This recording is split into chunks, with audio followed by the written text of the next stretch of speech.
back with Bobby and JJ Radio.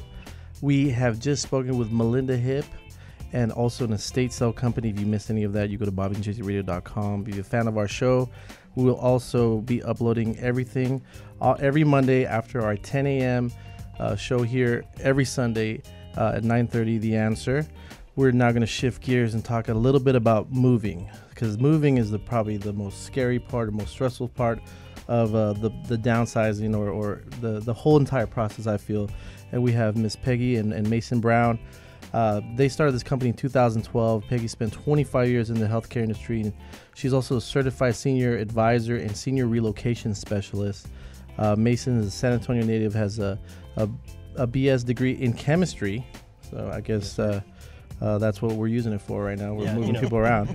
And he's actually been with the Generations team for over 3 years now. Mason also recently became one of our kin, and he acquired a real estate license, and he just started doing that as well. So kind of creating a one-stop shop here with Generations Moving. So let's get started. First off, thank you guys for being here. No, thank you for having Absolutely. Us. So tell us why, Peggy, you guys started Generation Moving to begin with. Why did you start this company? Well, out of personal experience and professional experience in healthcare, I saw so many families in crisis when an illness or a fall happened and mom couldn't go back home. Sure. Personally, being kind of on the tail end of the baby boomer generation, right.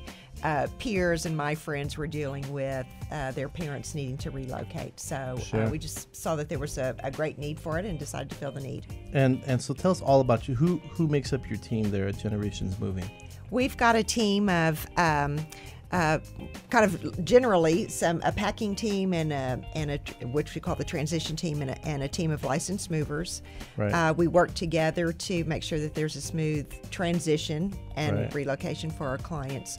Kind of the key person in the process working with clients is the transition coordinator, who's there to be an advocate for the individual client, to be the one who manages most of the communication with the client. As you can imagine, if you're downsizing and making a lot of decisions, sure. you're going to get peppered with 1,000 questions. So many. That person's the key in that. So walk us through this. So hold on, there's a licensed mover? We have a licensed mover. Yeah. I didn't know that. Yeah, there's licenses. Yes. You thought your uncle just helped everyone? I thought Theo just walked in and rented a U-Haul. But Peggy, to walk us through the process real quick. So let's say someone wants to utilize your services, or either one of you, to walk us through the process of what they would go through.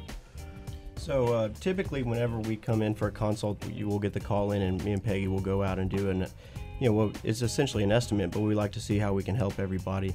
The majority of the people have too much stuff that's going to go in their new place. They're moving from, a home that they've lived in for 40 years, and they are moving into a 1 or 2 bedroom apartment, so they got to get rid of a lot of stuff.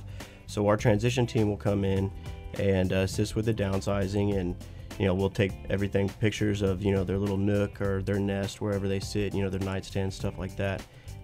Everything from their nightstands to the pictures on the wall, we try and get kind of a background of what their place looks like. And then the packers will come in, and the transition coordinator will oversee the job, get everything ready to go, and then my moving team will show up, and they're led by the moving supervisor, who's kind of the liaison between the moving crew and the transition coordinator. That way we're not badgering the senior client with questions that's going to stress them out, because moving's not easy anyways. And you take the floor plan of the new place that they're going to, and you set it up exactly how they had it in their home. You're trying to fool them, aren't you? Yeah, that's where having the good pictures comes in handy, because we're able to see exactly what it's going to look like ahead of time. Well, it's easier for us, and it sure is easier for their transition if sure. their bedside table with their clock and their telephone and their eyeglasses are set up the same way it was when before we moved. Absolutely. And that makes you want it to feel seamless, like you're still at home but somewhere else. Absolutely. So we're going to take a quick break. We'll be right back with Peggy and Mason, talk a lot more about the moving, the entire process. We'll be right back with Bobby and JJ Radio.